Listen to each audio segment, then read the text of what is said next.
This man Kilmar was sent wrongfully to an El Salvador prison. Here's what happened. Kilmar Abrego Garcia was a legal resident living in Maryland. At 29 years old, he was quietly building a life in the United States. He was working, staying out of trouble, and doing everything he believed was expected of him under the law. But on December 20th, 2023, he was deported to El Salvador by U.S. Immigration and Customs Enforcement, despite a standing court order from 2019 that had granted him protection from removal. Kilmar's journey to the U.S. began years earlier when he fled his home country, El Salvador, to escape violence.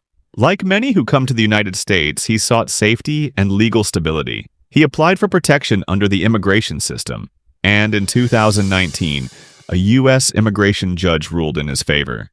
The judge concluded that returning to El Salvador would put Kilmar at serious risk. As a result, he was granted what's called withholding of removal, a legal status that allows a person to stay in the country because their life or freedom would be threatened if sent back. Despite this, ICE proceeded with the deportation. He was placed on a flight and sent to El Salvador. Shortly after his removal, ICE confirmed that Kilmar had been deported due to an administrative error.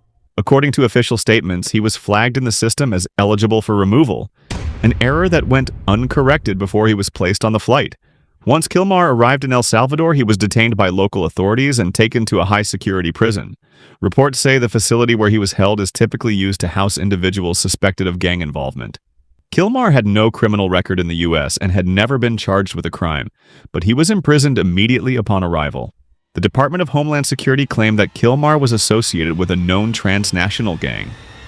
However, no public evidence has been provided to support this claim, and his legal representatives have denied any such affiliation. They argue that he had never been involved in gang activity and that the accusation was not backed by formal charges or legal proceedings.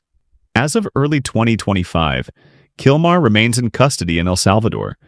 His legal team is actively working to advocate for his return. However, current immigration law in the United States makes it very difficult to reverse a deportation once it has occurred, even when it results from a confirmed error.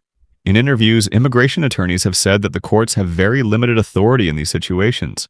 Once someone is deported, especially to a foreign jurisdiction, legal options for return become extremely limited without intervention from the executive branch.